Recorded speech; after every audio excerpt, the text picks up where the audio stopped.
I'm flattered by the cosplay, but you got a few details wrong. I can't blame you though. It's hard to copy perfection. Welcome back to another video, Sonic fans. The fandom remains abuzz after the recent release of Sonic 3. The third film in the franchise is an undisputed hit, and people can't wait to see what's next for their favorite lovable hedgehog, myself included. I'm keen to see what's next in Sonic 4, and luckily for us, we may already have some answers. Pieces of concept art for the film, including ones for deleted scenes, were recently released, and I think they hold the key to some critical moments in Sonic's future. In today's video, I want to cover the concept art of deleted scenes in particular, discussing why they didn't make the final cut and how they could be reused in the next film. Sonic the Hedgehog is family champion once again!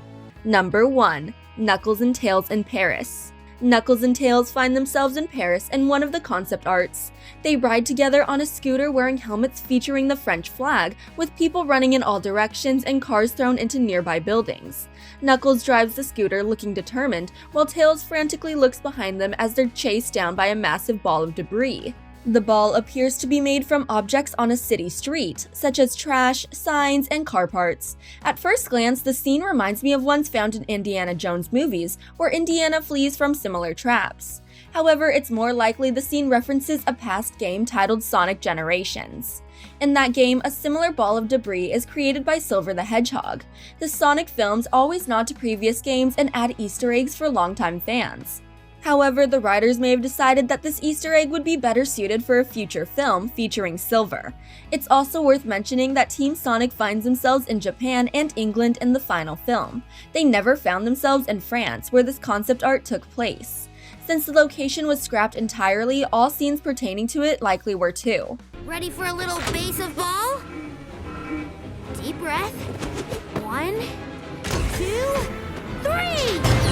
Number 2. Eggman watching telenovelas. When Team Sonic meets Dr. Robotnik again, they discover he is hiding in the harbor within an underwater vessel. I suspect he used the vessel to travel the world and remain undetected, and Stone brought them to Japan after realizing that Robotnik's creations were being used without his sanction. From the state of the vessel, with piles of trash and fast food containers everywhere, it's clear that Robotnik hasn't left his hideout for some time. To make his isolation more bearable, he watched telenovelas and became an avid fan. The film showcases this as he unknowingly voices his opinions about the telenovelas drama in front of Team Sonic. Robotnik's new interest seems to have been a part of the plan from the start. In the concept art, we learn that he was originally intended to be found in Mexico, as in the scene. Stone leads Team Sonic into a rundown building where Robotnik watches television. Notably, Knuckles seems to be carrying groceries for him. Another piece of concept art shows Robotnik watching a telenovela in his base that directly references the film Casa de Mi Padre, starring Will Ferrell. That be a lesson to you, Juan. Family is a field of emotional claymores. Number 3. Post-apocalyptic world. Based on the pieces of concept art, we almost had an entirely different film. One of the scenes depicts a post-apocalyptic world where an Emperor Robotnik rules with Metal Sonic at his side. With his super speed and access to objects like the Chaos Emeralds, it wouldn't have been a surprise if Sonic 3 contained a time travel plot. A concept art shows that Sonic would travel into the future, where Robotnik gained control of the world. In this dystopian setting, Sonic is saved by Amy Rose, whose character was limited to the mid-credit scene in the film's final cut. A film about time travel would not only feature new characters like Amy and Metal Sonic, but it should include others such as Silver and Blaze. Likely, this plot would not have featured Shadow the Hedgehog, as his narrative goes in a completely different direction. It's possible this concept art accompanied an early film draft where the writers explored numerous routes they could take in the franchise's future. Ultimately, the concept was likely cut due to the high cost of CGI. The scene may have also been intended as a mid-credit scene foreshadowing the events of Sonic the Hedgehog 4, but it was likely cut due to uncertainty over Jim Carrey's return as Robotnik. Let's get this over with quickly. Out of my way, Dorcupine. Dorcupine? Really clever. Number 4. An alternate ending. In connection with this abandoned plot, the concept art of an alternate ending for the film hints at the fates of Robotnik and Shadow, which are left uncertain at the end of Sonic 3. In the final cut, Robotnik and Shadow are caught in the blast of the Eclipse cannon. The after-credit scene shows Shadow picking up his bracelet after landing somewhere else, but Robotnik is nowhere to be found. In contrast, the concept art shows Shadow and Robotnik trying to save a ship before it implodes. However, the scene likely doesn't exist to this day because the film took an alternate route for Robotnik's character. Instead of remaining the overarching villain, Robotnik ultimately redeems himself by giving his life to save Earth. Had they included the scene in the final cut, it could have led to an alternative future in which Robotnik became a ruler alongside Metal Sonic, which would have not aligned with his character development. Robotnik's return may have also impacted the direction the writers planned to take with Metal Sonic. If I can't rule the world, I might as well save it!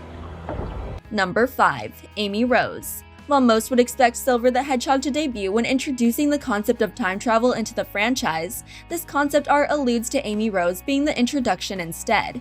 As mentioned earlier, in the concept art where Sonic finds himself in a future ruled by Robotnik, he is saved by Amy, who uses her signature Pico Pico hammer against a massive robot.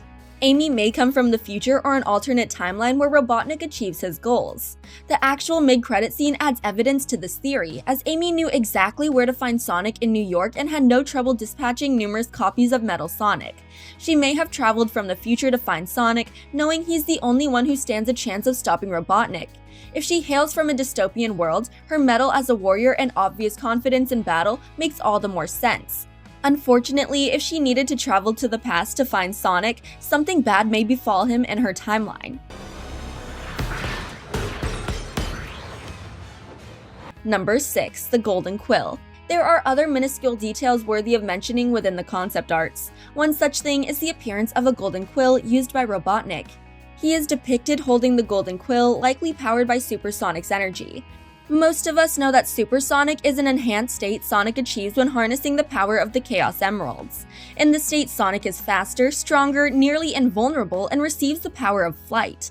While the state only lasts a short time, it's incredibly powerful and can do some real damage. In the final film, Robotnik only agrees to help Team Sonic after receiving a normal blue quill. He holds it in his hand to feel an electric jolt, signifying that Sonic remains charged with his energy that can be harnessed for something else. It's possible that the Golden Quill is the tool Robotnik would use to gain power in the dystopian future. Dude, you have serious issues. Ow! Number 7. Metal Sonic's origin. The last thing I want to touch on from one of the concept arts is the origin of Metal Sonic. In the mid-credit scene of Sonic 3, we received confirmation that the next antagonist will be Metal Sonic and that he's not messing around. Instead of one robot face-to-face, Sonic finds himself surrounded by an army and narrowly escapes thanks to the help of Amy Rose. Interestingly, Metal Sonic appears after Robotnik's supposed death, as in the original games he is widely regarded as Robotnik's magnum opus. If Robotnik is officially dead in this adaptation, I suspect his origin story may be slightly different in the films. It's entirely possible that Metal Sonic was designed as a contingency plan in case Robotnik failed. He and his clones may have been activated upon Robotnik's death. It's also possible that Metal Sonic was brought out of Robotnik's other creations by someone else with access to his material. I have 2 guesses for who could be responsible for this. One being Gerald Robotnik, who could have used Metal Sonic as a contingency plan to get revenge on the world in the event of his premature death, and the other being Agent Stone, who might want revenge for the loss of his closest ally. If you're gonna take a shot at the fastest creature in the universe, I find it fascinating that we almost ended up with a completely different film. I'm a big fan of time travel narratives when they're done right, and I definitely think the Sonic franchise is heading in the right direction. As for the fate of Sonic 4, I think these pieces of art could serve as roadmaps to determine what the next plot could be. This includes not only time travel, but also a dystopian future in which Amy Rose leads Team Sonic in a battle against new adversaries such as Metal Sonic and even Silver the Hedgehog. no wonder you're so mad. This place could really use a beanbag chair and some comic books. Thanks for watching. If you enjoyed this video, hit that like button, subscribe to our channel, and turn on notifications to stay updated on our uploads. You know what? You're right.